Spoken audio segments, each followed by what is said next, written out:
orang. Bagaimana ya?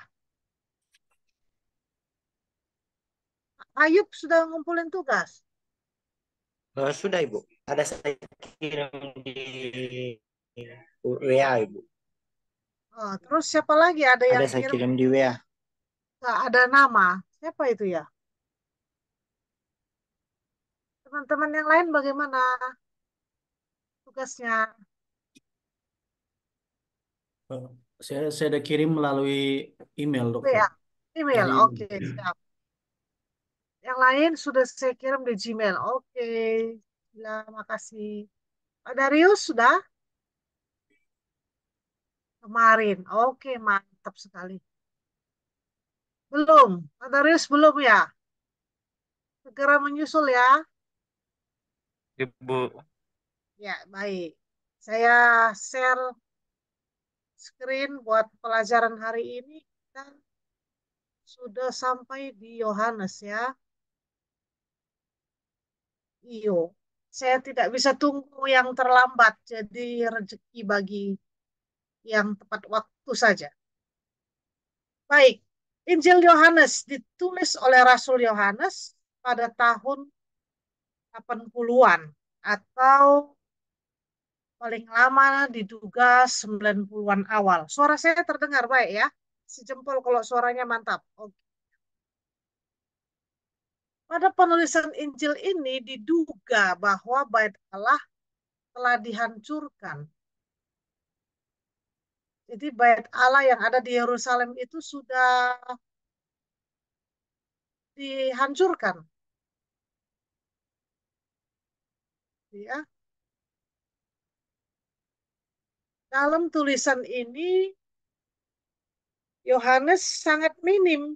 Jadi Injil Yohanes sangat sedikit sekali menyinggung tentang keberadaan dan peran orang Saduki. Penggunaan Yohanes atas sebutan Laut Tiberias dalam memperjelas Laut Galilea menunjukkan bahwa tanggal penulisannya memang lebih tepat di pertengahan tahun 80 atau awal tahun 90.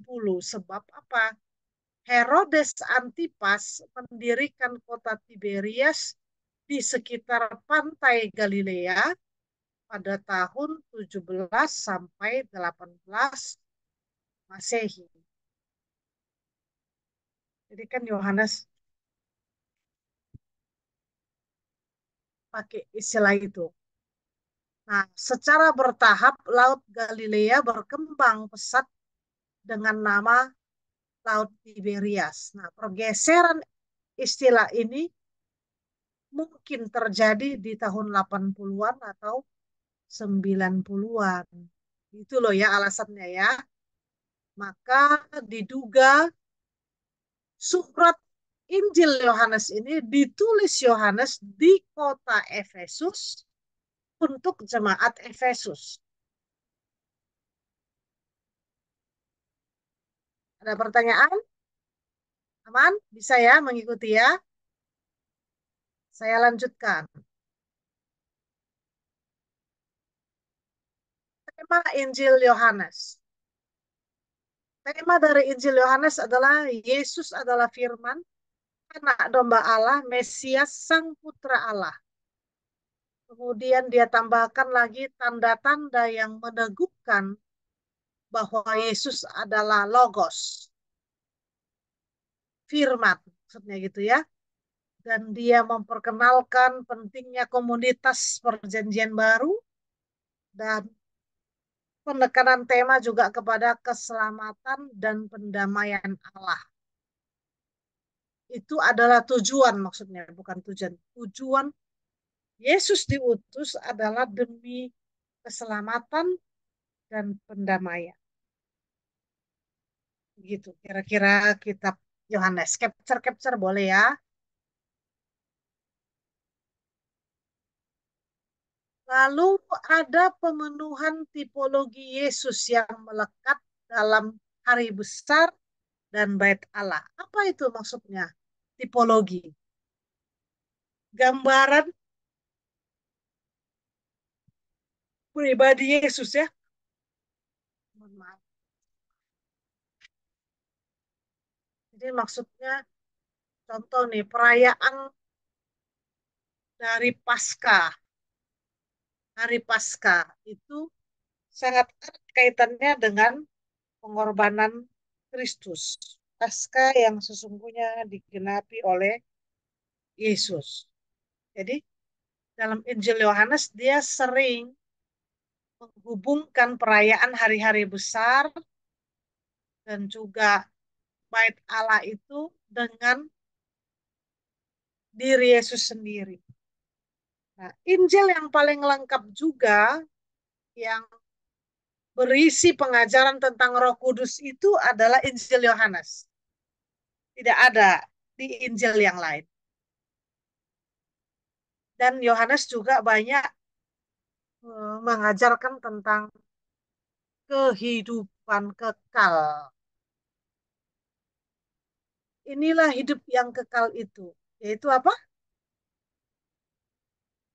Bahwa mereka mengenal engkau satu-satunya yang diutus oleh Allah. Engkau sebagai Allah yang benar yang diutus. Hidup yang kekal itu menurut Injil Yohanes adalah mengenal Yesus dengan benar. Baca lagi nanti Injil Yohanes ya. Nah, tapi itu tema yang khusus sekali dalam Injil Yohanes dan tidak ada pada tiga Injil yang lain, maka dia tidak dimasukkan atau tidak ada bersama-sama. Kenapa saya mengantuk sekali? Ini ada roh-roh kegelapan yang dikirim ke saya ini. Apa ini? Baru jam berapa? 5, 6, berapa ini? Di Jakarta ini. Ya, jadi Injil Yohanes itu banyak pengajaran tentang kehidupan kekal. Inilah hidup yang kekal itu. Yesus sendiri loh yang bilang.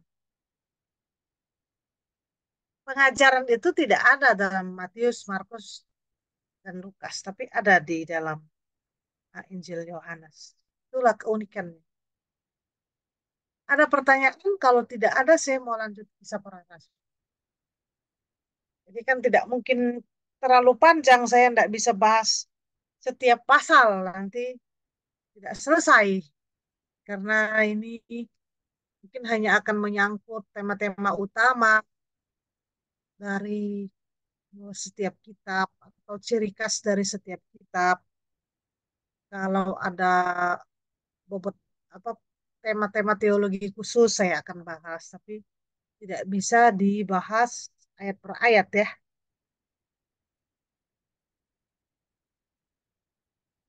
Baik. Kalau kisah para rasul, siapakah yang tulis kisah para rasul?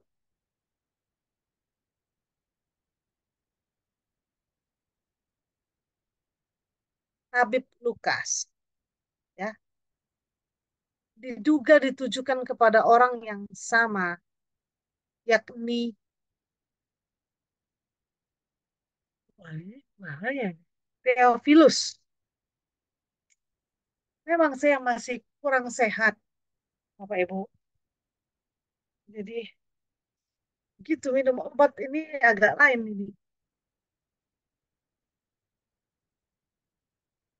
Ya, dalam kisah para rasul ada kesan yang kuat bahwa tulisan ini dimaksudkan untuk dibaca secara umum. Jadi seperti Lukas itu sengaja menulis kisah para rasul untuk memberitahu kepada banyak orang bagaimana Tuhan telah membuat Injil itu keluar dari Yerusalem, keluar sampai melampaui seluruh tanah Yudea dan menerobos sampai kepada bangsa-bangsa yang lain. Maka satu-satunya kitab sejarah di dalam Perjanjian Baru ya hanya kisah para rasul ini. Gitu ya. Yang bisa buka kamera mohon dibuka saja ya. Saya ini cari-cari, saya selalu klik loh cari mahasiswanya mana, berapa orang. Nah, kan lebih enak kalau saya lihat Pak Rozi coba semangat sekali, segar selalu, Jovi selalu standby dengan catatannya menyimak dengan seksama. Itu semangat saya jadi. Oke, oke. Udah hilang lagi Pak Daris dan Pak Ayub. Padahal tadi ada. Itu ya. Jadi kembali kepada kitab kisah para rasul, memang ditulis dimaksudkan untuk membentangkan kepada orang lain, ya, menjadi sebuah bukti sejarah bahwa kekristenan itu benar dimulai di tanah Yudea, tetapi kemudian kebenaran itu tidak bisa dibungkam walaupun banyak kuasa dan pemerintahan yang mencoba mencegah penyebaran Injil dan mencoba untuk mengkerdilkan dan bahkan menghabisi orang-orang percaya, tetapi Injil tidak mungkin bisa dicegah. Ada kuasa yang jauh melampaui kuasa manusia yang membuat Injil itu menerobos kepada bangsa-bangsa luar, bangsa-bangsa yang lain jauh melampaui daripada ekspektasi para murid-murid Yesus. Jadi murid-murid Yesus juga pada awalnya tidak menduga dan belum paham bahwa berita-berita pengajaran Yesus dan berita pengampunan itu harus disampaikan di luar Yahudi. Bahkan kepada orang Samaria saja mereka enggan. Tapi Tuhan pun mengutus mereka menerobos batas keengganan mereka kepada bangsa yang apa ya, setengah darah mereka ya, orang Samaria, kemudian keluar dari Yudea sampai keluar dari peradaban Palestina sampai kepada benua-benua yang lain. Sangat mengagetkan mereka. Tapi memang itu kesan yang sengaja dibuat dan itu yang bisa kita tangkap daripada kisah para rasul ini.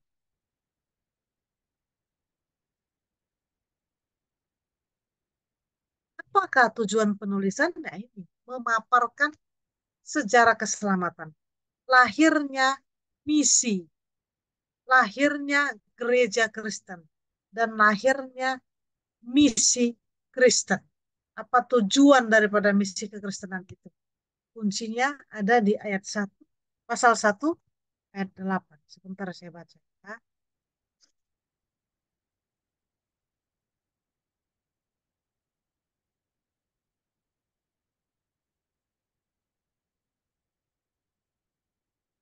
Ini pasal 1, bisa para rasul.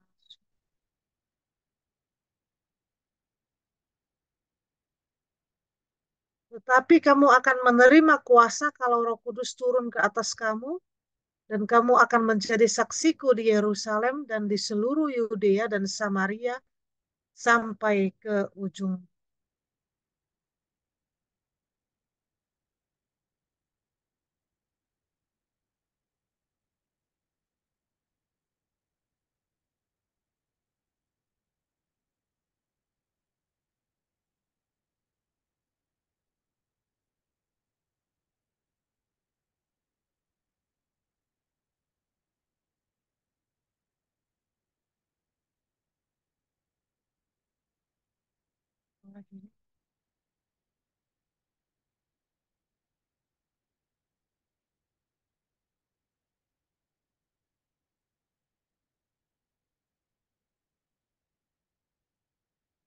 Bentar. Ayo. Sudah buka Kisah Rasul 1 ayat 8?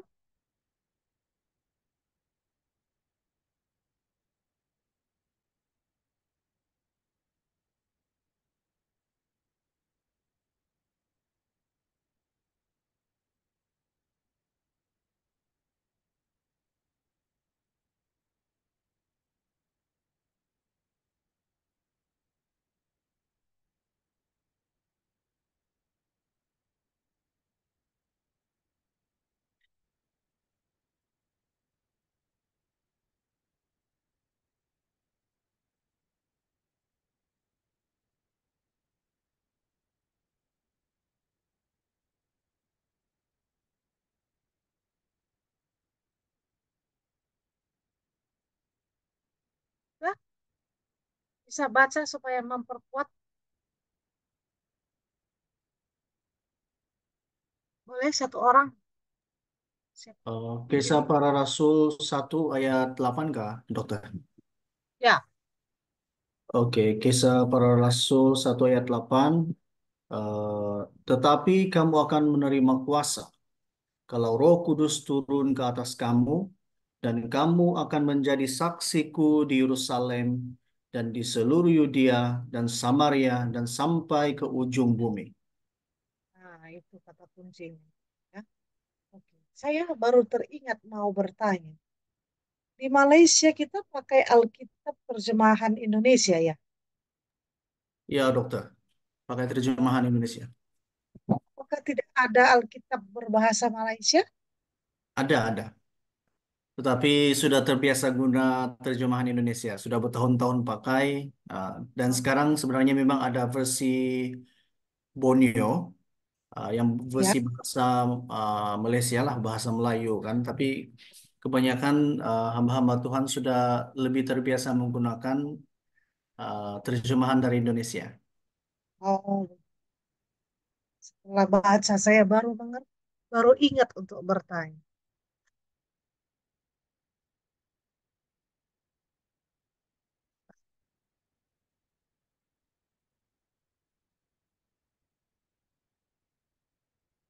Oke, kita lanjut.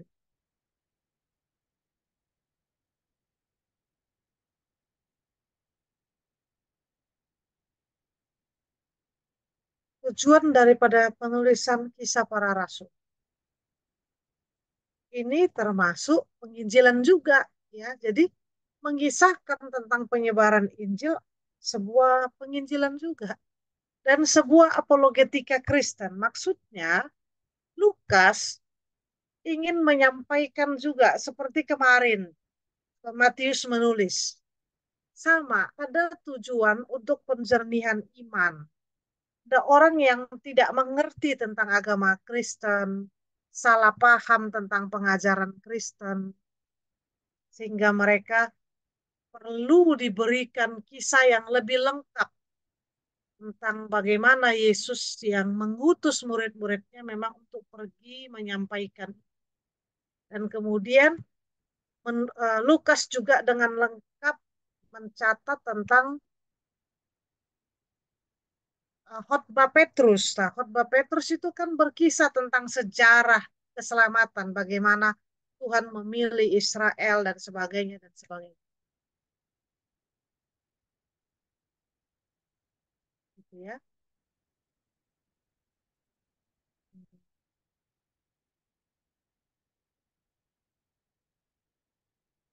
Pembelaan hukum Paulus, artinya pengajaran-pengajaran Paulus, dan juga menjawab masalah-masalah teologis ya. Dalam kisah para rasul itu banyak memuat.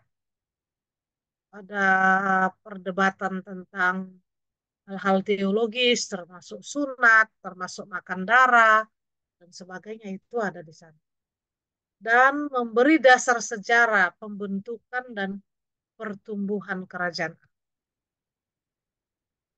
Lalu memberi juga gambaran ataupun pola pemuritan Kristen ya.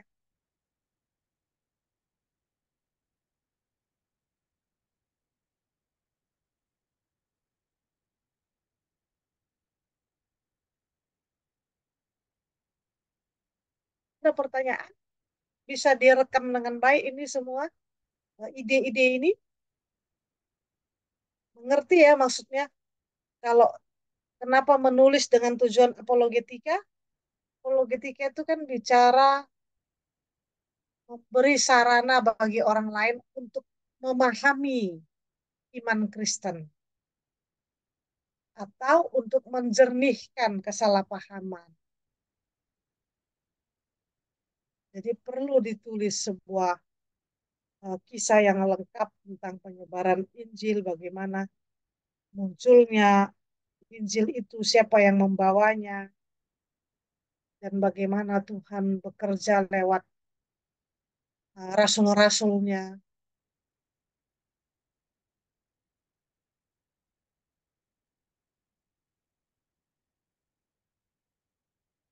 Itulah.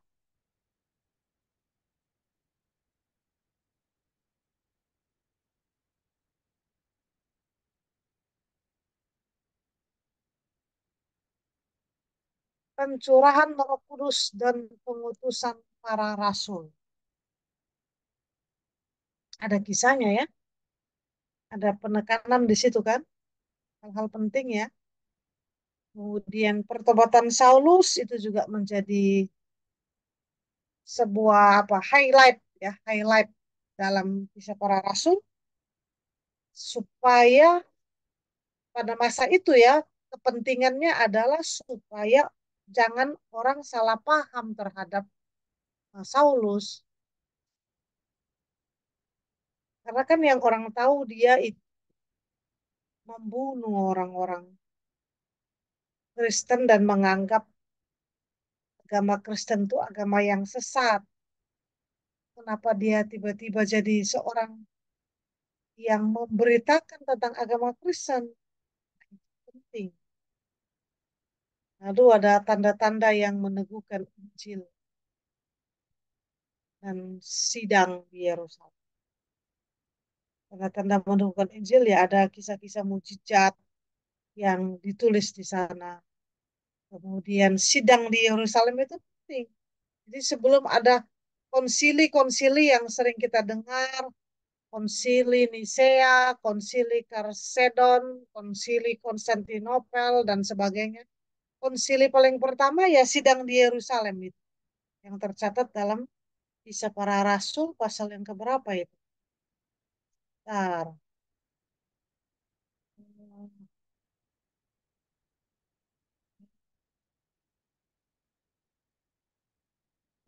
Dan Yohanes di Mahkamah Agama.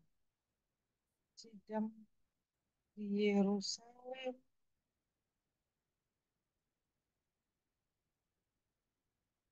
Pasal 11 kah?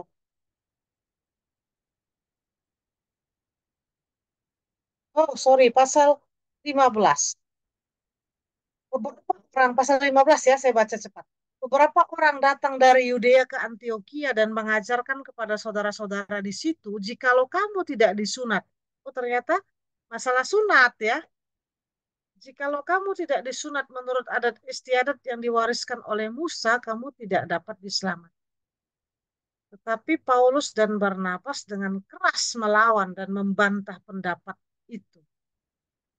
Jadi penting dibukukan karena isu tentang sunat itu sudah diselesaikan di sidang Yerusalem. Apakah betul kalau seseorang tidak disunat menurut adat istiadat Yahudi, dia belum Kristen walaupun dia percaya Yesus. Sementara kan bangsa-bangsa lain tuh tidak kenal sunat. Hanya orang Yahudi yang tahu sunat. Baru nanti kemudian diikuti oleh yang lain.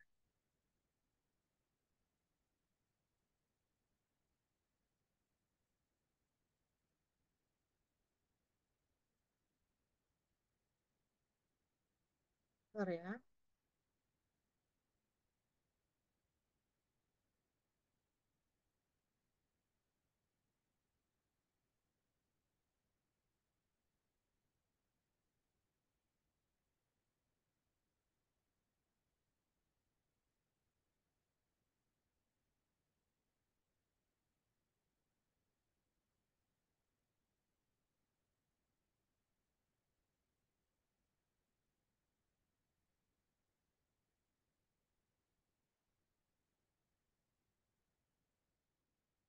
Ada pertanyaan?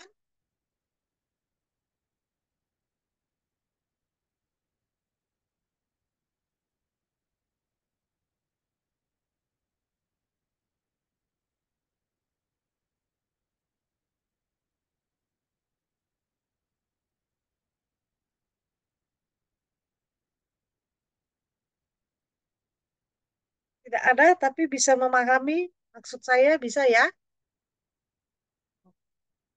Jadi ada 4 hal penting di dalam kitab Injil-Injil, pencurahan roh, pertobatan Saulus, tanda-tanda yang meneguhkan Injil, dan sidang di Yerusalem. Apa uh, hal yang dibawa di dalam sidang tersebut. Itu sudah clear, sudah dituntaskan bersama-sama. Ada pembahasan yang lain lagi selain sunat juga itu sudah clear. Jadi kalau ada lagi yang mempersoalkan hal yang sama, harap mengacu saja kepada hasil dari keputusan para rasul. Sehingga tidak perlu lagi memperpanjang atau mempermasalahkan hal tersebut. Gitu ya. Lanjut. Yaitu selesai untuk kedua surat ini. Apakah ada pertanyaan atau saya yang bertanya?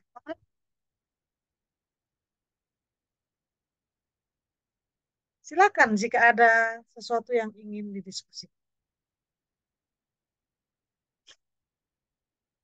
Bagaimana Pak Sri ini hari ini tanpa kata-kata? Ini sangat berbahaya. Wah ini Pak Sri ini sambil kasih makan ayam ini.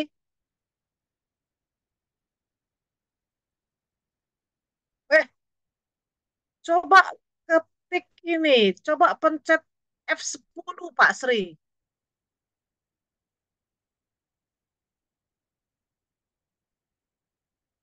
Kepencet mungkin F10-nya.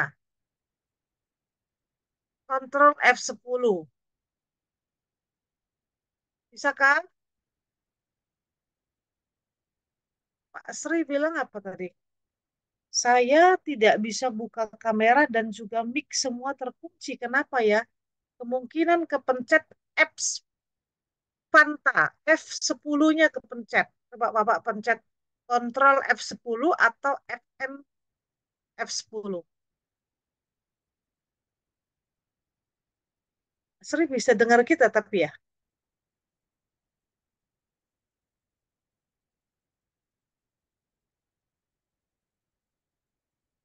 sangat dengar. Oke, bagus.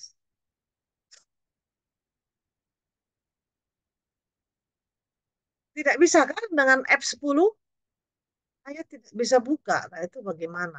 Oh, memang Tuhan membuat Pak Sri tidak bisa berkata-kata sore hari ini. Bercanda, bercanda. Coba Pak Sri keluar lagi, jangan keluar rumah Pak Sri, bukan ya. Maksudnya keluar dulu dari Zoom, baru masuk lagi.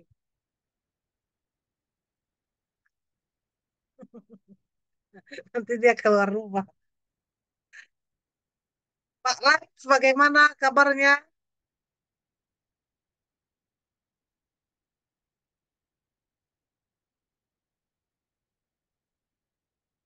Ya, saya masih di hospital sekejap dokter, sedang Oh perawatan. ya, baik, baik.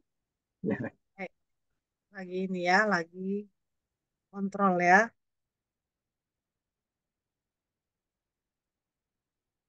Oke.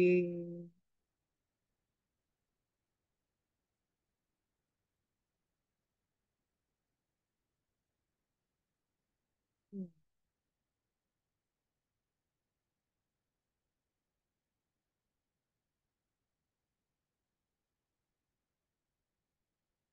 Nah, saya mau tambahkan penjelasan.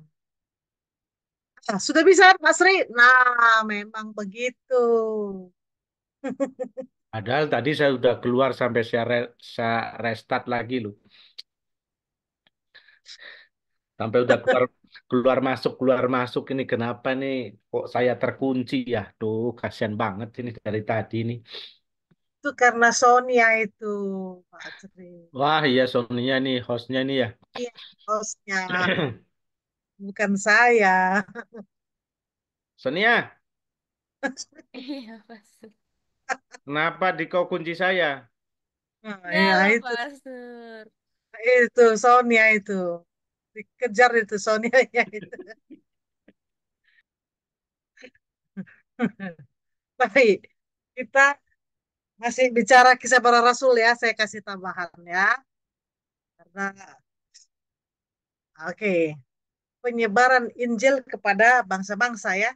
Sebuah babak baru bagi para rasul. Jadi sekali lagi, mereka pun tidak pernah membayangkan para nelayan Nazaret, para nelayan di kota kecil, di Laut Galilea akan pergi meninggalkan kampung halaman mereka, berjumpa dengan bangsa-bangsa yang tadinya mereka tidak dekat, merasa tidak nyaman, ada dengan bangsa-bangsa yang tidak kenal Allah, tidak sembahyang, tidak membasuh diri, mungkin banyak kebiasaan mereka yang sangat jijik lah bagi orang Israel, dari cara makan mereka, cara bertutur, cara menyapa.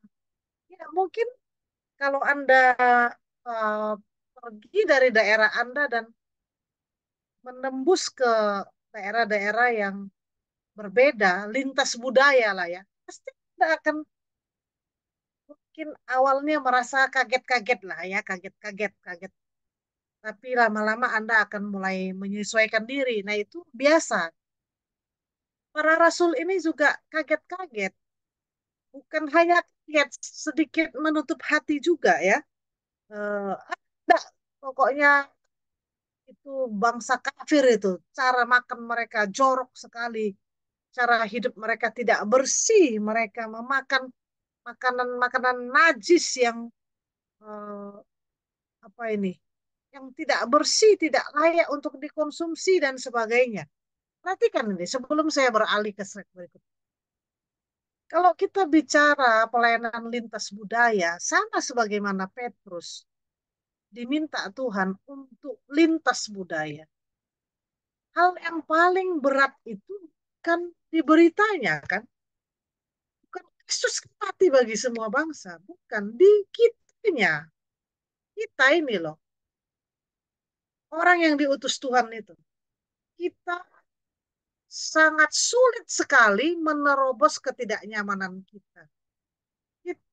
Lidah kita yang cuma satu jengkal itu sangat sulit bertoleransi terhadap rasa yang berbeda, tekstur makanan yang berbeda, cara masak yang berbeda, makanan-makanan baru yang berbeda. Dan kita merasakan, aku nggak bisa Tuhan, aku jijik, aku nggak bisa makan. Anda perlu dengan sangat dan sungguh-sungguh menggumuli hal tersebut kalau Anda sedang dan akan pergi ke pelayanan lintas budaya. Saya tidak berkata bahwa otomatis akan jadi bisa, enggak. Tapi berdoa supaya Tuhan menolong Anda, supaya jangan ketidaknyamanan rasa di lidah Anda itu membuat Anda itu tidak bisa dekat sama orang. Bukankah Paulus menjadi semua orang supaya bisa melayani semua orang? Ini serius. Aduh, jijik nggak bisa makan, nggak bisa makan. Yaitu repot, akan sangat merepotkan. Karena masyarakat itu memiliki budaya dan budaya tidak hadir di dalam uh, di dalam atmosfer yang kosong. Artinya nggak ada manusianya. Manusia lah yang menciptakan budaya, cara makan, cara memasak, cara menyantap apa yang disantap. Kalau kita belum apa-apa itu sudah alergi, itu berat. Nah, itu kita akan menjadi Petrus-Petrus yang baru. Tapi jangan harap Tuhan kasih penglihatan menurunkan binatang-binatang dari langit, ya kan?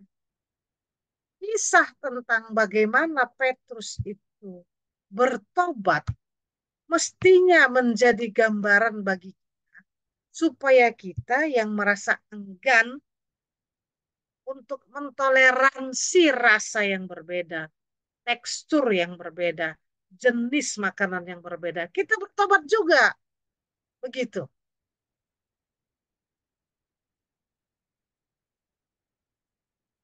Oke, ini adalah gambaran saya pada masa itu. Eh, Teritori under Roman control. Jadi dari ini ada kursor saya ada ya, Mauretania sampai Afrika, Mesir ke bawah, Oh, Tebes di sini ya. Nah, baru naik lagi di sini. Damaskus dan seterusnya. Kapadokia, belok di Armenia, kemudian Zela, terus apa lagi? Oh, ini sudah laut ya, Laut Hitam. Kemudian di sini, ini semua ini adalah daerah kekuasaan Rom pada masa lanjut. Nah, ini yang saya kisahkan. Kuasa ilahi yang menuntun Petrus ke rumah Cornelius menjadi momentum yang penting dalam pelayanan Petrus. Keengganan Petrus pudar setelah ia melihat kesungguhan pertobatan dari orang-orang asing tersebut. Dan akhirnya ia membaptis mereka dan menerima mereka ke dalam persekutuan. Momentum ini menunjukkan peralihan. Perhatikan. Peralihan dari hukum kepada anugerah. Barang siapa percaya kepadanya, ia akan mendapat pengampunan dosa oleh karena namanya. Jadi ini barang siapa, artinya itu siapa saja, tidak peduli apa agamanya, latar belakangnya, siapa dia sebelumnya, apa yang dia makan, apa yang dia pakai, bagaimana warna kulitnya, bagaimana rambutnya, bagaimana matanya, bagaimana bau badannya, siapa saja. Nah, Petrus berbicara kepada mereka yang tidak mewarisi janji dan yang tidak menerima hukum Taurat Tuhan. Itulah hanya orang Ibrani yang awalnya dijanjikan dan menerima hukum. Tapi ternyata anugerah Tuhan menerobos kepada bangsa-bangsa lain. Jadi ini sebuah dispensasi baru. Catat ya kalimat saya. Dispensasi baru. Dimulainya sebuah dispensasi baru di mana anugerah Allah menerobos keluar dari bangsa Yahudi, bangsa-bangsa lain. Kerajaan Allah memasuki babak yang baru, bukan hanya di tanah Palestina, di tanah Yudea, tetapi pekerjaan Allah dinyatakan dan mendominasi daerah-daerah di luar Palestina, di luar Yudea. Ini babak baru, sebuah dispensasi baru. Ingat ya, itu kalimatnya ya, dispensasi baru.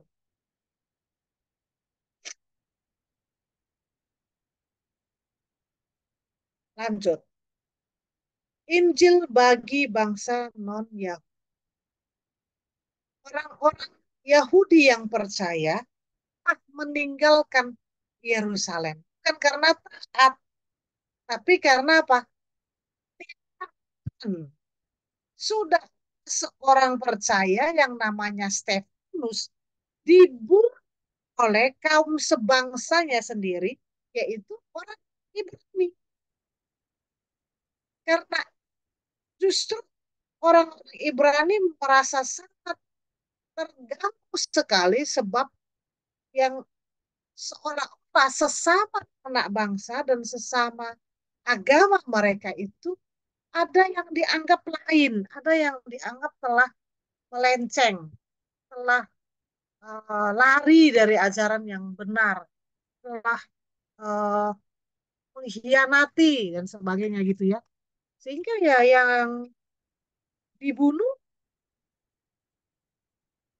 ya mereka yang dianggap kamu sudah ngerti Taurat, kamu mengkhianati dan kamu sekarang bicara soal iman yang baru, iman di dalam Yesus. Mesias telah datang dan sebagainya. Wow, nggak bisa lah diterima. Maka dibunuh Stefan.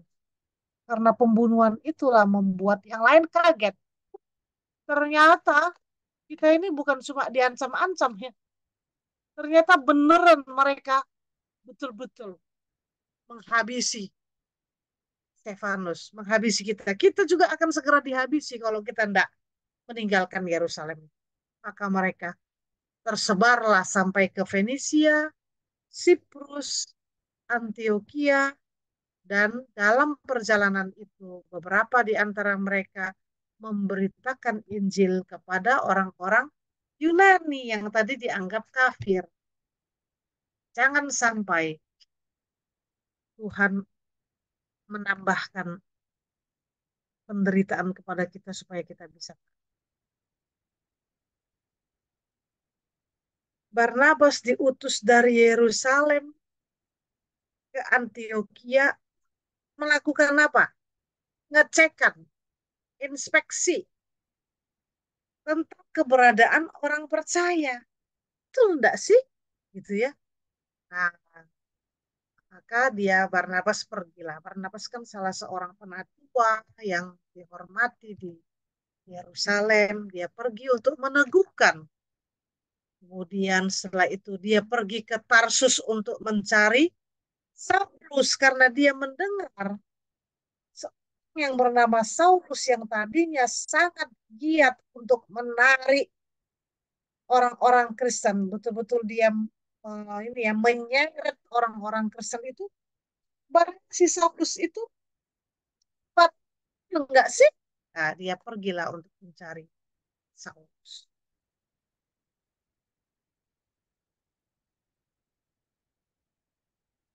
Jadi, ini ya Antioquia ya. Ini tanah Yudea ya. Jadi dia pergi pertama ke Antioquia untuk ngecek benar katanya di sana ada orang-orang yang sudah bertobat. Jangan-jangan cuma bohong-bohongan, ya. Nah, di sini ada surat Yakobus. Ada pertanyaan tentang kisah para rasul?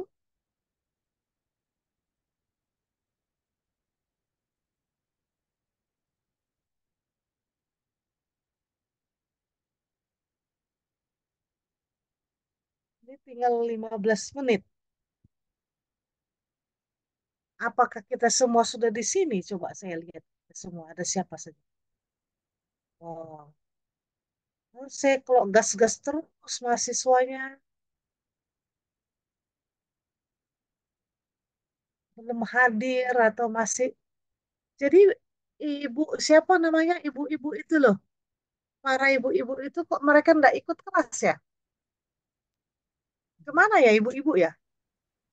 Ada Ibu ibu, siapa itu? ibu mana nih? Yang ibu Malaysia, ibu Indonesia, Ibu ibu ibu ibu Malaysia. oh, Malaysia. ada ibu Patrick, ada ibu Ibu siapa ini? Rangai kah? Ibu Rangai Nah, kah? ibu orang, ibu Betri pada kemana? Nah, lagi pada masak kali. Kayaknya Oh, lagi sibuk urus di dapur kayaknya. Ah, itu dia.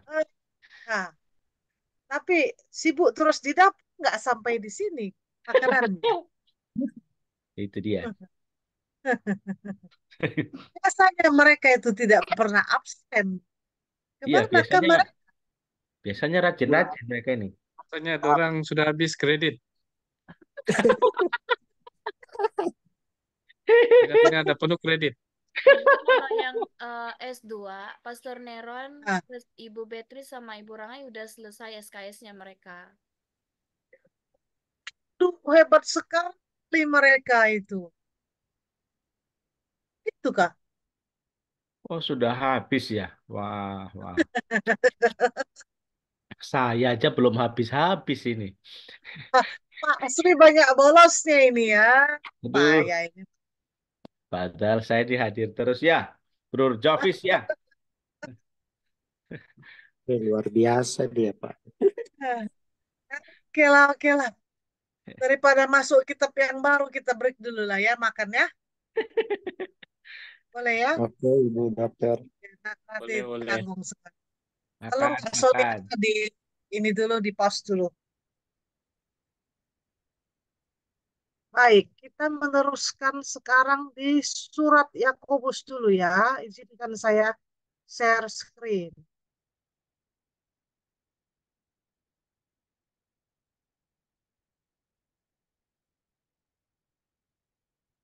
Iya, baik. Surat Yakobus.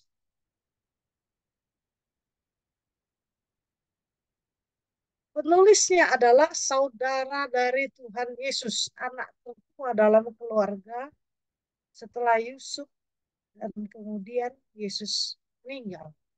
Mati. Yesus tidak pernah dikatakan meninggal ya, tapi mati. Kenapa? Bisa bantu?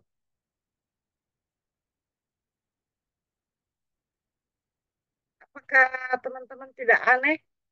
Oh, Yesus tidak pernah disebut meninggal tetapi mati?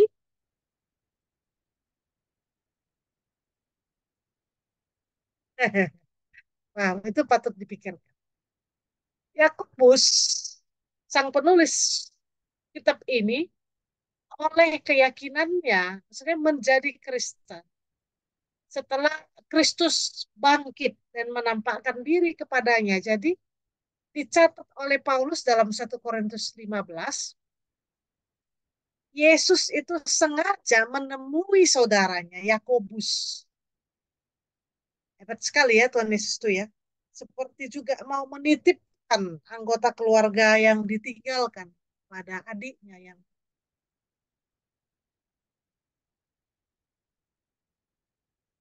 Nah, ini ada. Ini dengan headset saya. Oke, baik. Saya lanjut.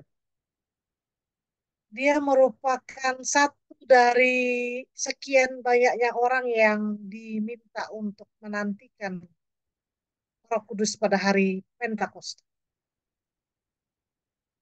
Ada ayat-ayatnya di sana. 3 tahun setelah Saulus bertobat, Yakobus ke Yerusalem untuk menemui Petrus. Sorry. Saulus setelah dia 3 tahun bertobat, dia ke Yerusalem menemui Yakobus, saudaranya Tuhan Yesus, dan juga Petrus. Karena Yakobus saat itu telah menjadi guru, yaitu dapat dikatakan penatua utama yang senior bagi orang gereja mula-mula, orang percaya yang ada di Yerusalem. Setelah Petrus secara ajaib dibebaskan Tuhan dari penjara dan kemudian meninggalkan Yerusalem, Petrus mendelegasikan jemaat yang di Yerusalem kepada Yakobus. Itu semua kisahnya ada dicatat dalam Kisah Rasul pasal yang ke-12. Nah, Yakobus menjadi gembala jemaat dan pilar gereja Tuhan di Yerusalem. Yakobus dikenal sebagai tokoh yang sangat ketat dalam menjaga kesalehan Taurat, yang sangat berwibawa dalam konsili gereja pertama. Surat konsili gereja pertama itu sidang di Yerusalem, Kisah Rasul pasal 15 ya. Surat Yakobus merupakan surat pertama dan tertua yang ditulis dalam Perjanjian Baru sebelum konsili di Yerusalem digelar. Secara diyakini, dia menulis di awal tahun 40-an untuk orang-orang percaya yang tersebar karena penganiayaan. Jadi, manakah surat perjanjian baru yang pertama? Bukan Matius, bukan Markus, bukan Lukas, bukan. Di kitab Yakobus. Begitu ya.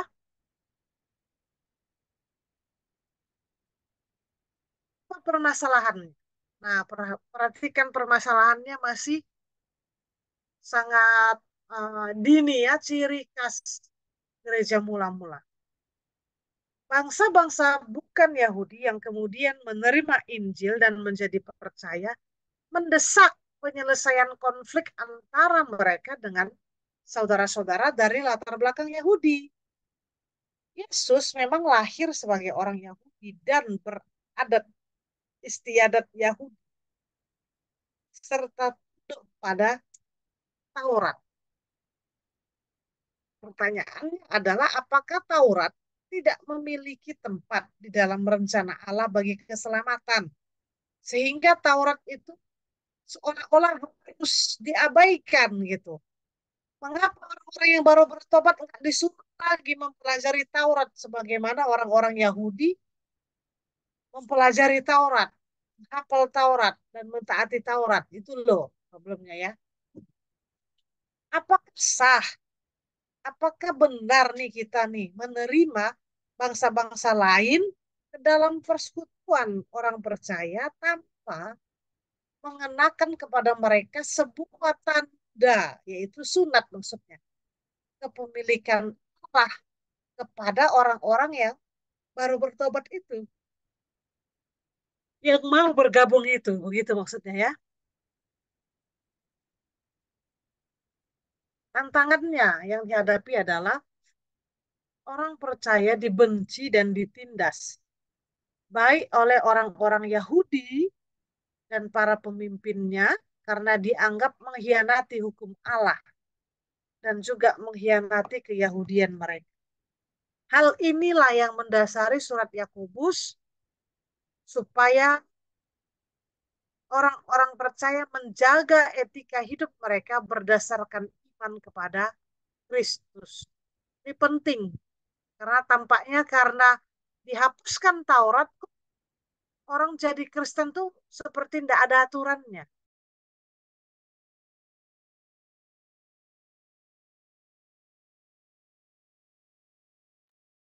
Begitu ya. Tadi kan isu pertama bahwa Taurat itu sudah tidak diwajibkan untuk orang-orang non-Yahudi, orang-orang Yunani, orang-orang dari bangsa manapun yang jadi Kristen. Nah, kalau nggak ada yang mengatur kehidupan mereka sehari-hari, mereka harus seperti apa, tampaknya hidup mereka sangat nggak ada aturan ya gitu. Dan seyogianya orang yang mengenal Kristus, hidupnya itu tidak lebih semrawut, tidak sembarangan gitu loh maksudnya. Maka dia menuliskan surat supaya jangan iman Kristen itu menjadi batu sandungan.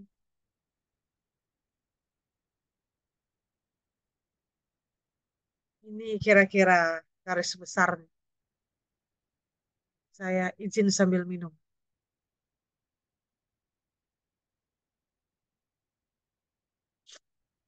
Bagus ya, dijadikan khotbah ya.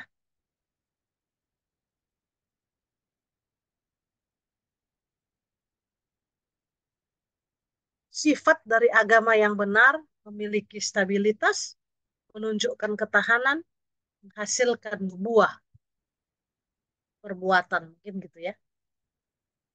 Sifat dari iman yang benar tidak diskriminasi, tidak teori semata, tidak menghakimi. Kan ya?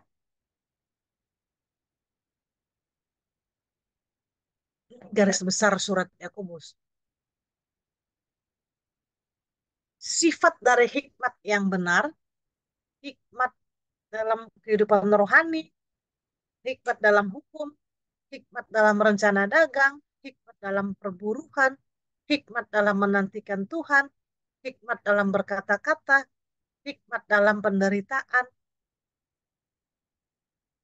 Tujuan dari kebijaksanaan suatu kesaksian yang berhasil. Bagus ya? Coba perhatikanlah struktur kitabnya ini.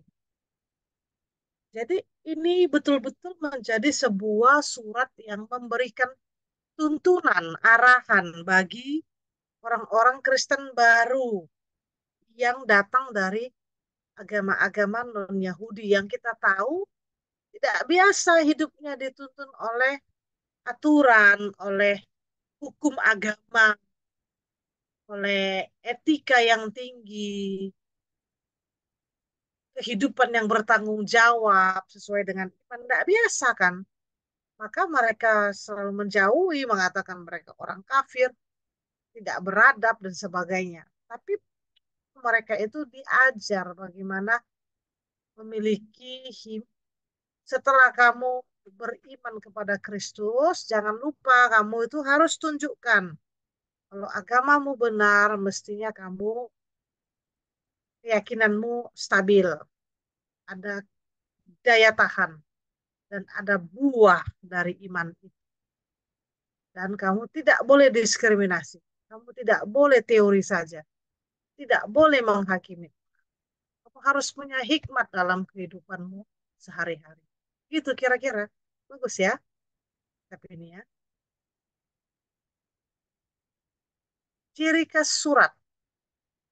Penekanan kepada etika dan cara hidup berjemaat dan teguran-teguran langsung yang mirip dengan ajaran Yesus. Memberi gambaran bahwa gereja pada masa itu masih berada dalam lingkungan umum Yudaisme. Penulis juga mengambil contoh-contoh dari perjanjian lama yang sangat familiar ya. Ya karena seorang Yahudi terdidik dalam hukum Yahudi, contoh-contohnya juga maaf, sangat Yahudi. Dia banyak memberi penekanan pada perbuatan baik. Bahkan seorang Martin Luther pun sempat salah paham terhadap surat Yakobus ini. Karena Martin Luther membaca surat ini dan merasa kenapa Yakobus banyak sekali menekankan perbuatan baik. Gitu. Sehingga ya Martin Luther sempat tidak menganggap bernilai ataupun penting suratnya.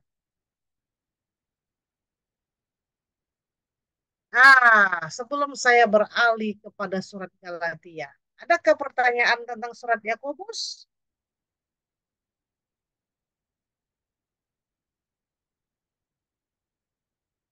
Silakan.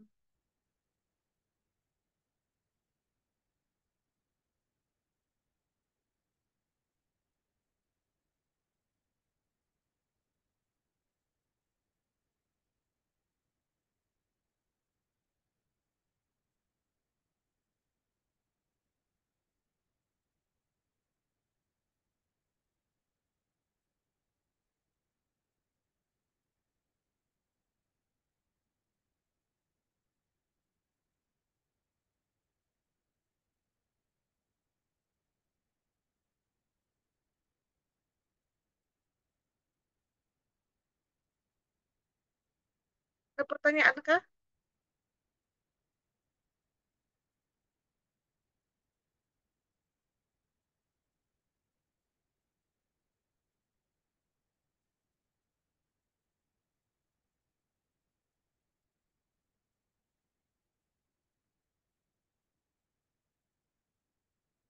Ada? Saya lanjut ke surat Galatia. Ada? Boleh, boleh. Silakan. Dinli. Silakan. Oh, tiada soalan, dokter. Oh ya, kalau misalnya lagi tidak bisa disampaikan secara audio, bisa juga diketik di meeting chat ya, itu juga boleh. Kalau ada teman-teman yang lain. Kalau tidak ada, saya gas pada surat Galatia. Ini jangan lewat-lewat saja ini. Kalau saya tanya sekarang, kenapa surat Yakobus banyak menekankan tentang etika dan perbuatan baik, sehingga dianggap tidak memiliki kandungan teologi yang bermakna bagi Martin Luther? Silakan menjawab.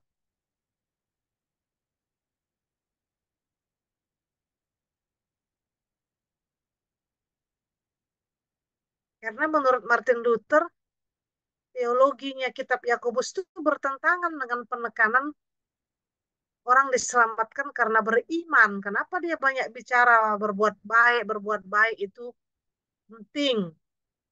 Orang kalau beriman tuh berbuat baik. Kalau tidak ada perbuatan baik, nggak ada imannya. Apaan ini ya? Makanya menurut Martin Luther, tokoh reformasi Protestan, bagi dia kitab Yakobus itu dikatakan kitab jerami, tidak berguna itu. Bisa menengahi, coba kasih tahu Pak Martin Luther, kasih paham dulu. Pak Martin Luthernya udah meninggal, Bu. Dia bukan mati, dia meninggal lah. Karena dia nggak bangkit Meninggal. lagi. Oh, gitu. Iya. Betul itu. Kalau Tuhan Yesus kan mati, dia bangkit lagi. Kalau Martin Luther, dia meninggal, dia nggak bangkit lagi. Oh, gitu. Iya. Ayo, kasih paham Pak Sri, kasih paham.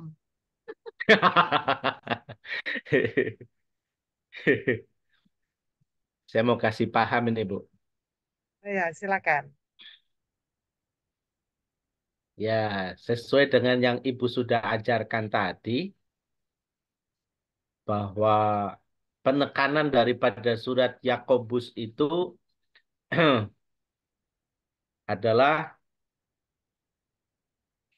untuk orang-orang yang tersebar, sehingga di berbagai tempat itu untuk bisa menunjukkan bahwa kekristenan itu bukan tidak punya etika, tetapi seharusnya kekristenan itu beretika dan punya cara hidup berjemaat yang baik, sehingga bisa menjadi contoh, menjadi teladan di lingkungan di mana mereka tersebar.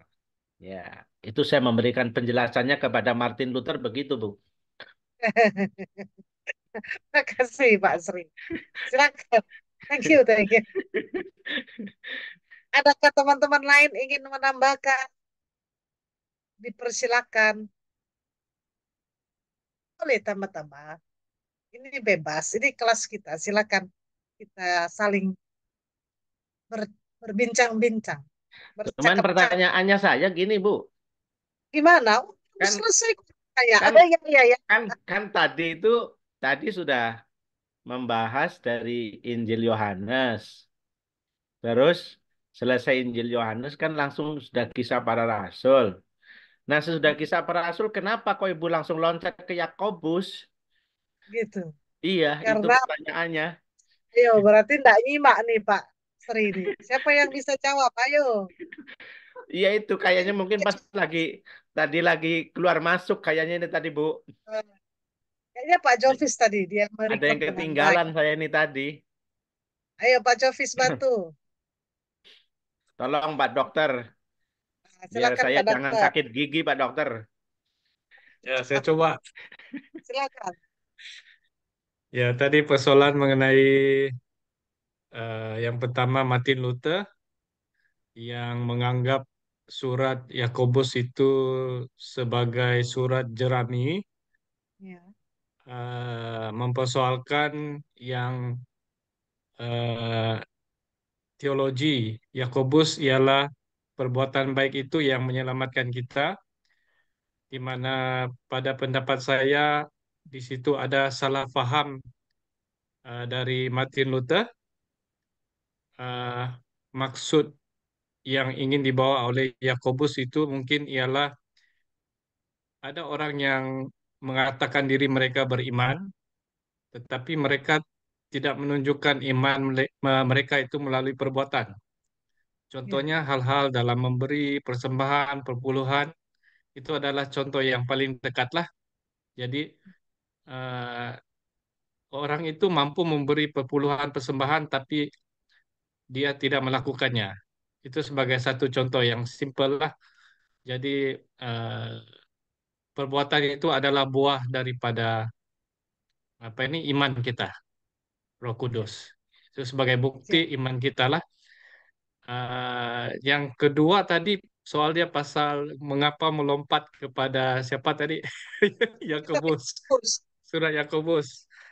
mungkin karena dokter Ibu Rina menganggap eh, surat Yakobus ini adalah yang tertua dalam perjanjian baru, jadi menganggap ya kita perlu bermula daripada surat Yakobus.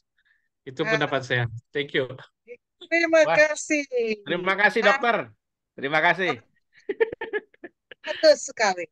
Yo, gitu Pak Sri, karena ini surat tertua. Surat yang Ya, ya. pertama ditulis dalam perjanjian baru itu kitab Yakobus. Terima kasih. Ya. Bagus sekali untuk kita semua. Terima kasih. Terima Lanjutkan, kasih. ada biasanya live dia akan komentar atau masih di hospital. Apaknya masih di hospital kan? Karena dia hari ini kontrol. Nah, check up. Kalau orang Jakarta bilang Ya, check up. ya dokter Nah, masih lagi. Jakarta Masih masih di lagi hospital. dokter. Oh baik, Iya, ya. baik, baik. Tapi saya sedang mendengar. Oh baik. Saya sedang Semoga mendengar. hasil pemeriksaan semakin baik semua ya. Ya. Oke. Turut mendoakan yang terbaik. Oke, baiklah. Izinkan saya melanjutkan pembahasan kita kepada kitab yang lainnya. Mana dia? Ini dia. Eh, belum share screen. Mohon maaf, mohon maaf. Saya sendiri yang apa nih, yang lihat PPT. Ini dia. Surat Paulus kepada jemaat di Galatia. Oke. Nah, diduga inilah surat kedua dalam PB. Tertua kedua. Alasannya karena apa? Perhatikan pergumulannya. Isu-isu yang muncul itu masih sangat khas sekali, masih baru. Ini Injil baru tersebar, jadi masih ada konflik antara orang-orang dari latar belakang Yahudi dan non-Yahudi tentang Taurat, tentang surat, masih ribut mereka, masalah itu ya. Jadi pergumulannya adalah bagaimana menerapkan hukum Taurat dalam hidup yang sekarang ini. Yakobus menjawab dari versi ingin mencegah penyalahgunaan kebebasan hukum. Jangan seolah-olah karena menjadi Kristen kalian itu hidupnya tanpa aturan, bebas dari hukum.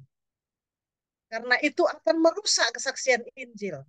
Nah, kitab Galatia dalam hal ini memberi penegasan bahwa baik mereka yang tidak mengenal hukum ataupun yang melakukan hukum, duanya tidak akan dapat dibebaskan dari dosa. Karena usaha memelihara kebaikan atau moral. Sekalipun kalian berupaya memiliki moral yang tinggi, kedua hal itu tidak akan mengantarkan kalian kepada keselamatan. Jadi ini beda lagi ya temanya. Nah, perhatikanlah bahwa dengan kita belajar seperti ini, kita jadi paham bahwa kita itu tidak boleh sembarangan mengutip ayat. Sebab setiap ayat itu punya konteksnya. Walaupun tampaknya kan kita sering ya pakai ayat emas, ayat hafalan yang kita sukai. Kita kutip ayat untuk dipakai di roti perjamuan, di malam tahun baru, eh, segala macam acara-acara celebration. Itu kan saya katakan nggak boleh, tetapi harus berhati-hati. Dengan kita belajar ini kita bahwa setiap surat itu punya masalahnya sendiri.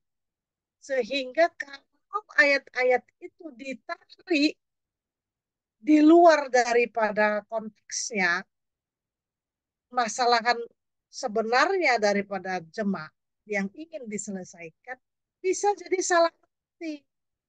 Nah, selama ini kita sangat cepat sekali mengambil ayat, kemudian mengkhotbahkan, ditimpali lagi, baru khotbah dari ayat ini belum dijelaskan, ditambah lagi ayat baru, tambah lagi. Itu sudah berapa kitab itu? Repot sekali gitu ya.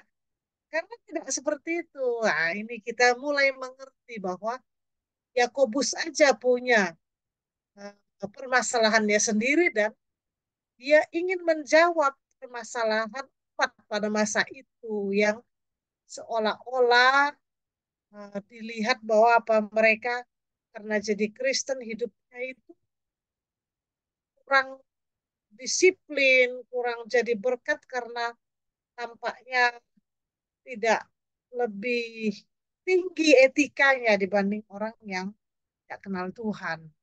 Nah, dia menulis itu. Bayangkan seorang Martin Luther saja bisa salah paham terhadap surat Yakobus. Sekarang Paulus menghadapi permasalahan yang berbeda lagi kepada jemaat Galatia. Lain lagi ini sakitnya. Seperti kita Pak Dokter ini. Semua orang sakit gigi obatnya sama kan. Nah, lihat dulu sakitnya apa. Kedalaman bakterinya ada di mana. Ini parahnya separah apa gitu ya. Problemnya seperti apa. Pasti semua sama lah. Nah, ini Paulus ini menghadapi jemaat Galatia ini problemnya apa. Maka dia menuliskan hal-hal tersebut untuk menjawab permasalahan jemaat di Galatia. Jadi harap kita sekarang mulai berhati-hati dalam mengutip ayat-ayat ya. Nah, penerima dari surat Galatia itu siapa? Pemerintah Romawi menggabungkan sebuah satu wilayah yang sangat besar dan menjadikannya sebagai satu provinsi Galatia yang meliputi Antioquia, Iconium, Derbe, dan Listra. Dalam perjalanan misi yang pertama, Pauluslah yang dirikan jemaat-jemaat di Antioquia, Iconium, Derbe, dan Listra. Tapi penerima surat ini orang-orang dari provinsi baru ini, bukan. Tapi ini nama daerah sebuah daerah dengan nama Galatia asli adalah daerah bekas kerajaan orang Gaul di utara, tengah Asia Kecil. Itu posisinya. Jadi bukan provinsi baru yang merupakan gabungan dari wilayah-wilayah kecil yang jadi provinsi satu baru, kan ya. Tapi ini merupakan orang-orang Galatia yang ada di bagian utara tengah Asia Kecil. Nah, isunya sekarang, perhatikan ini permasalahan. Menentang penyelewengan terhadap Injil dan menegaskan kembali pembenaran berdasarkan iman. Jadi, upaya-upaya menyelewengkan Injil sebab ya keterbatasan para rasul yang nggak bisa selalu ada di semua tempat juga. Sehingga sering pengajar-pengajar palsu atau keyakinan-keyakinan lokal mempengaruhi Injil itu. Maka dia membuka kitab Galatia setelah salam, dia bilang langsung apa? Heran, begitu cepat beralih kepada Injil yang lain yang bukan Injil Kristus itu. Begitu buka surat, Assalamualaikum gitu ya, langsung marah-marah dia gitu loh. Karena apa? Kasusnya baru ditinggal sebentar langsung aneh kamu gitu. Tinggal sebentar langsung sesat. Itu ya membuka kalimatnya, perhatikan tuh kitab Injil. Keras sekali. Sorry, maksud saya surat Galatia. Coba intip sebentar surat Galatia.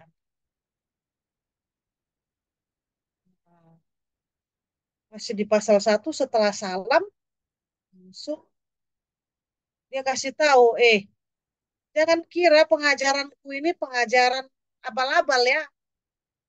ceritakan ke kamu, "Oh, ini seorang rasul." Nah, itu ya. Nah, itu kan makanya dia bilang, dia mengingatkan kembali siapa dirinya.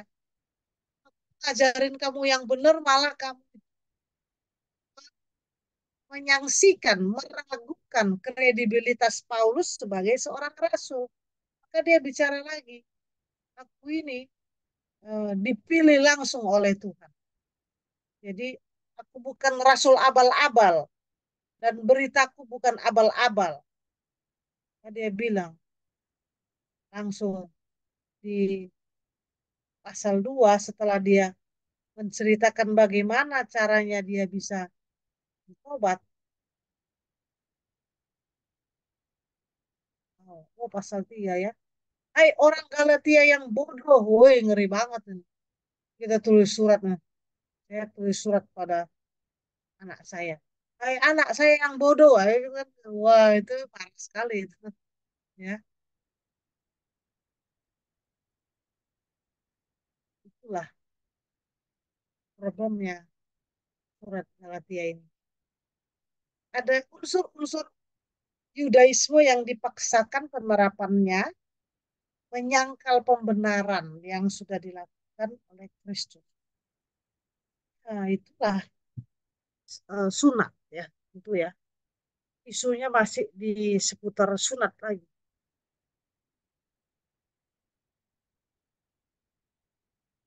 Jadi tampaknya orang-orang Kristen dari latar belakang Yahudi yang sangat memegang istiadat Yahudi itu memaksakan bahwa orang-orang dari latar belakang manapun, selama kamu bukan orang Ibrani, kalau mau jadi Kristen ya kamu harus sunat.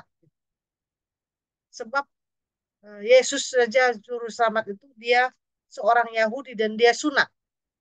Jadi kamu juga harus sunat. Jadi menurut Paulus, kenapa kamu menambahkan lagi Injil yang lain?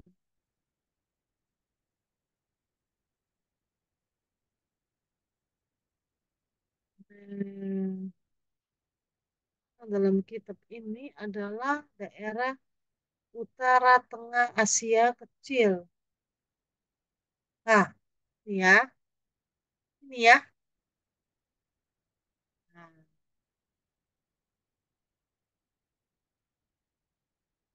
jadi bukan mana tadi itu Derbe segala macam itu yang digabung jadi satu kemudian oleh Kaisar Roma. Mana itu saya belum ketemu itu daerah yang kemudian digabung menjadi satu. Di peta yang lain kan? Ah, ini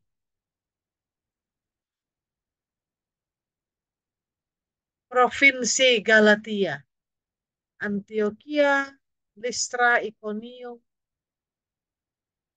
Bukan ini, tetapi Galatia yang kecil ini.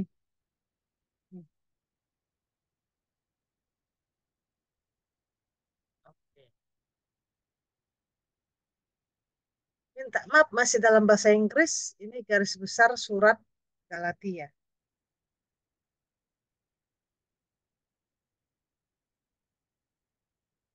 Ayat 6 itu yang saya bilang ya. Coba intip Alkitab Anda, kitab Galatia, lihat di pasal 1 ayat ke-6 langsung menegur.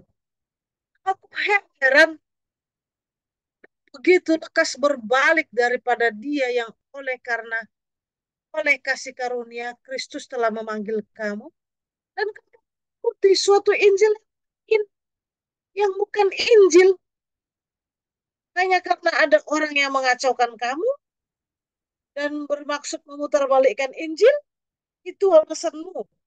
Kamu mengikuti Injil yang lain. Kok ada orang lain yang menyesatkan kami, bukan kami kok.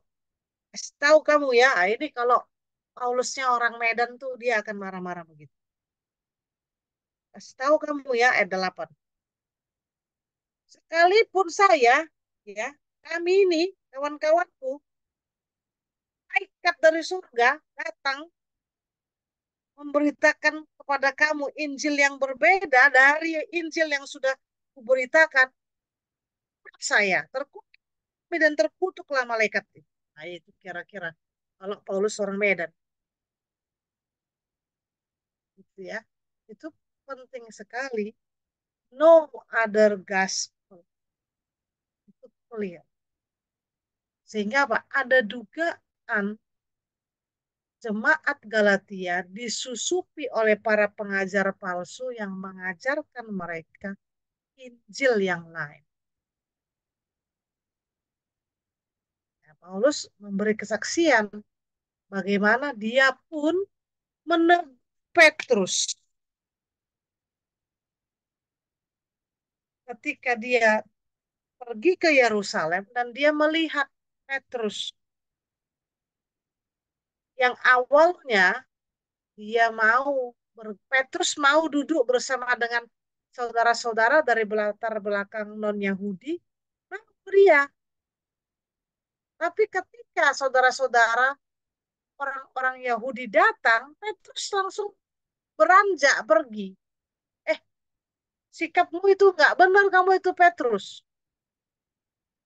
Kamu merasa hina ada dalam kumpulan ini karena datang teman-temanmu yang latar belakang Yahudi. Tidak ada orang yang lebih tinggi daripada yang lain. Semua orang sama di hadapan Tuhan. Itu Paulus menegur. Dengan kata lain apa? Kamu orang Kristen yang latar belakang Yahudi, jangan merasa kamu itu lebih mulia daripada yang lain. Tidak ada. Nah, gitu kira-kira itu. Jadi pasal 1 itu meletakkan latar belakang sejarah kenapa surat Galatia itu ditulis.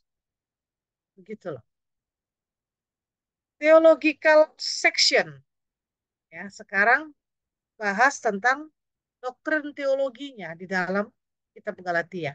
Pasal 3 ayat 1 sampai 18. Kemudian itu bicara tentang apa? Pembenaran karena iman, justification by faith. Contohnya adalah iman Abraham. Abraham telah dinyatakan menjadi bab orang yang beriman bahkan sebelum ada. Jadi tidak pernah sejak perjanjian lama pun, sejak dari dahulu kala pun, Allah itu membenarkan seseorang karena Taurat. Taurat itu tidak pernah membenarkan seseorang atau menjadikan seseorang menjadi beriman karena memegang Taurat. Buktinya Abraham itu dinyatakan sebagai bapa yang beriman, bapa orang yang beriman, jauh sebelum Taurat dinyatakan. Paulus jelaskan, jangan salah paham. Ini loh tujuan pemberian Taurat itu. Mulai di pasal 3 ayat 19 sampai pasal 4 ayat 7. Bahwa tidak pernah Taurat diberikan sebagai jalan bagi keselamatan. Sehingga itu tidak diributkan. Jangan salah paham kamu, begitulah ya. Lalu pasal 4 dia bilang, oh jangan lagi kembali kepada iman kita yang lama.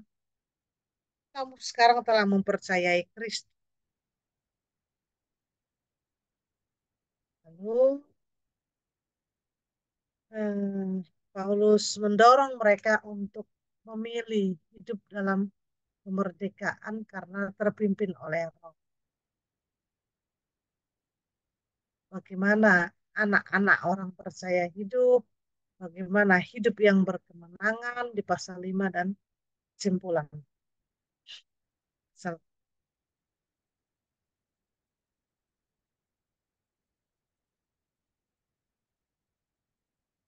Isi dari surat Galatia menentang penyelewengan terhadap Injil Kristus, menegaskan kembali pembenaran berdasarkan iman. Oh ini sudah tadi. Ada unsur-unsur Yudaisme yang dipaksakan, itu yang diselesaikan. Sampai di surat Galatia. Oke. Sudah jam 8 di HP saya. Dan saya sudah mulai merasa sangat capek sekali karena saya ngomong sendiri. Sudah berapa jam nih? 2 jam saya ngomong terus ngerocos.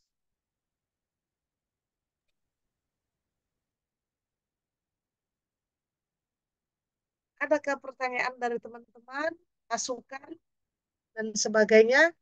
Atau bolehkah saya kirim materi supaya teman-teman yang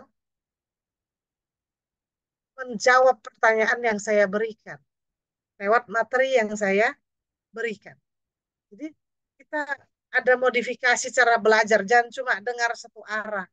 Baiknya, kalau kita ketemu Zoom seperti ini, perbanyaklah pertanyaan supaya kita bisa berdiskusi. Karena materi-materi bisa saya kirim untuk teman-teman baca sendiri itu bisa.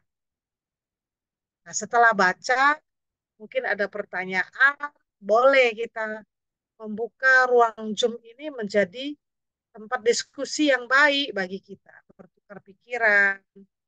Itu cara belajar yang efektif. Daripada cuma saya bicara satu arah, mungkin di sana ada yang sambil masak mie atau sambil bikin nasi goreng ya kan atau apa kan. Jadi tidak fokus kan saya tidak tahu lagi kemana ini semua. Orang hanya 4 saja yang terbuka wajahnya. Jadi entah saya ngomong sambil Anda tidur, pas kipas, sambil makan kepiting, ya, enggak tahu saya kan gitu. Supaya memastikan semuanya belajar, saya kasih materi, saya kasih Anda tugas dari materi yang saya sampaikan itu lebih baik. Itu apa? Ada modifikasi cara belajar supaya Anda semua aktif. Karena teori belajar itu mengatakan apa? Jika pembelajar atau murid itu menemukan sendiri kebenaran-kebenaran dalam pembelajarannya itu, dia akan sangat melekat lama dalam hidup. Daripada cuma begini, udah berapa seminar Bapak Ibu ikut? Sudah puluhan seminar. Kalau ditanya, apa ya Bu? Sudah lupa Bu, sudah lupa Bu. Gitu. Karena sangat banyak. Kalau cuma dengar, sebab semua apa namanya ini kita punya indera tidak terlibat hanya telinga saja. Tapi kalau turut menulis kembali, memikirkan itu jadi baik. Saya kirim materinya, saya kasih tugasnya. Dan saya tidak mau lagi besok, harus malam ini. Yang belum mengirim jawaban dari 3 pertanyaan, tolong selesaikan. Ada yang sudah mengirim lewat email, itu bagus. Yang belum akan saya kejar terus sampai diselesaikan. Dan malam ini saya kirim materi, ke siapa ini saya kirim? Siapa yang menjadi anggota bagi semua yang ada dalam grup yang sama? Siapa? Saya tidak punya nomornya Sonia. Ya, Ibu. Bagaimana? Atau begini, Sonia simpan nomor Ibu, langsung chat saya supaya saya bisa kirim materi. Bukannya yang bentar, sepertinya saya punya.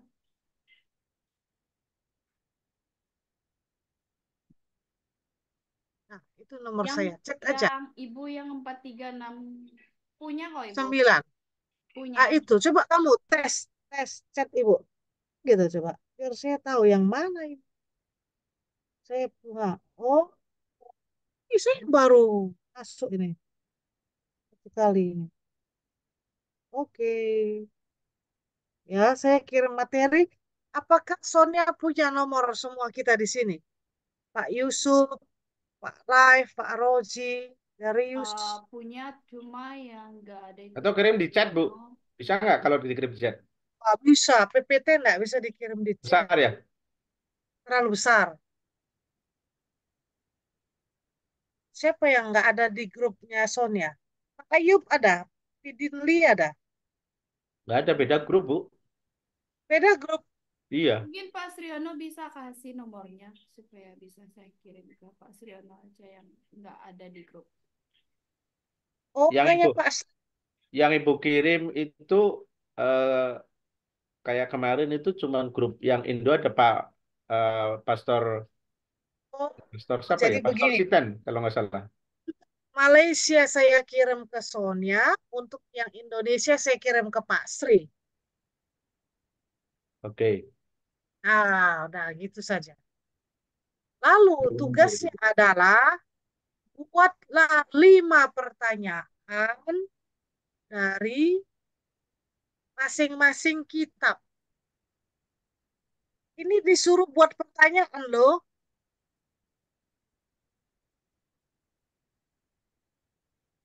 Tadi saya sudah nyumbang satu pertanyaannya, Bu. Oh, apa itu? Kenapa kitab Yakobus itu sudah kisah para rasul? Karena kan kita nggak bahas Yakobus lagi. Materi yang saya mau kirim itu bukan Yakobus. Kasihan deh loh. Aduh, kasihan deh. Lu. Ya udah saya kurangi dah. Jangan 5, 3 saja, 3. 3 saja. Nanti ya. Ui. Jadi, tapi dikirimnya itu sebentar. Baca dulu, baca. Ini di Malaysia sudah jam 9 malam. Besok pagi ya, sebelum jam 12 siang ya, pertanyaannya Asik. dikirim.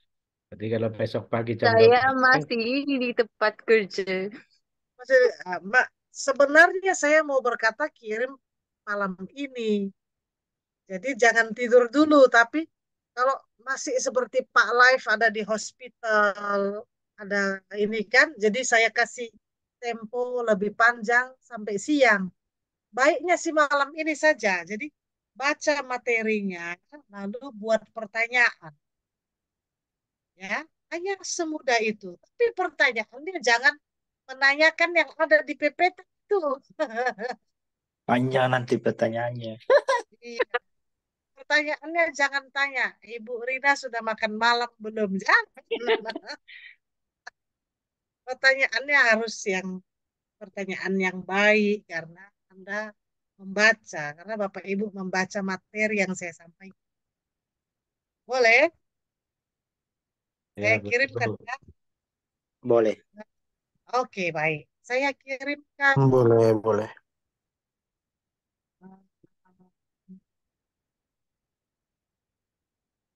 bukan dari kitab lah, tetapi terkait dengan teologi PB ya. Karena ini kan teologi PB dan pengantar kitab-kitab.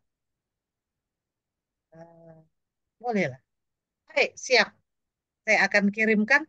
Baik dikerjakan, karena kan mestinya kita masih ada waktu. 1 jam ini.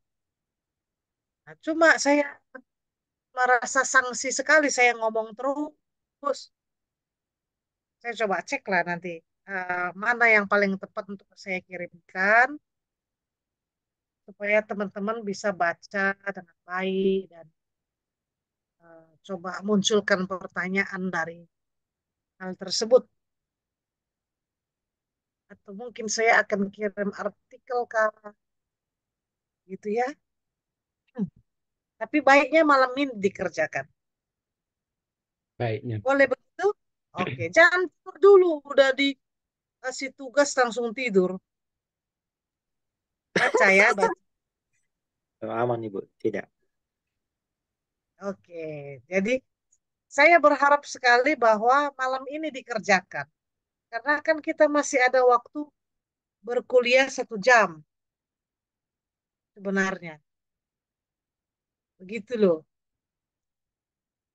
Oke? Oke.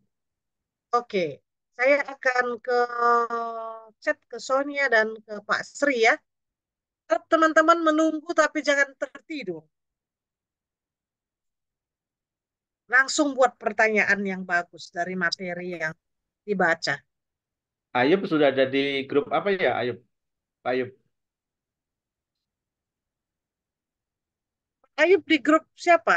Ada nomor Pak Ayub Saya nggak? masuknya Supaya di Pak kirim dulu ada di chat Pak. ini. Ketik aja supaya Pak Sri bisa simpan. Nanti sudah Oke, ditutup siap. langsung kita hilang semuanya. Oke. Oke, ketik dulu di sini di meeting chat supaya Pak Sri langsung catat nomornya. Buat 3 pertanyaan dari satu kitab ya. Nah, itu Pak Sri. 0852 4084 1898. Oke, kita ketemu di tugas. Saya cek ya. Kalau memang terlalu sulit bagi Anda kirim lewat email, di WA saja. Kirim lewat WA saja. Tugas-tugas itu. Oke, siap Ibu. Oke. Baik ya. Eh, bagi yang tidak bisa kumpul malam ini karena masih di jalan, masih di hospital, saya kasih kesempatan sampai siang. Tapi yang sudah di rumah selesaikanlah. Karena memang waktunya masih ada sekitar 40 menit untuk belajar. Gitu ya. Oke, terima kasih. Boleh foto dulu kita semua? Bisa, oke, baik semua boleh di on kameranya. Wah, Sri selalu ada lope-lopenya ditambah kucing itu. Siapa yang Itu kasih ada kucing? kucing. Ya, Oke, oke, baik semuanya saya hitung dalam kiraan 3, 2, senyum, 1, Itu 2, udah kering. 3. Oke, kok ada kucingnya, Pak? sekali lagi, maaf. Harus ada kucingnya, Pak Sri. Mana Iya, lagi Sekali kucingnya? ada kucing lagi, lewat tadi, Bu. sekali Itu dia. lagi, sekali lagi. Oh, sekali lagi. Iya, Waduh, saya tambahin lagi nih. oke, baik saya hitung dalam kiraan 3, 2, 1.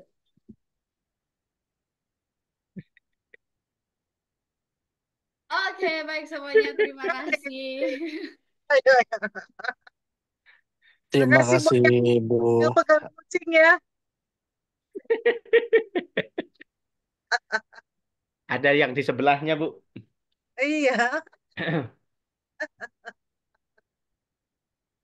ya, ya, ya. Dikerjakan tugasnya.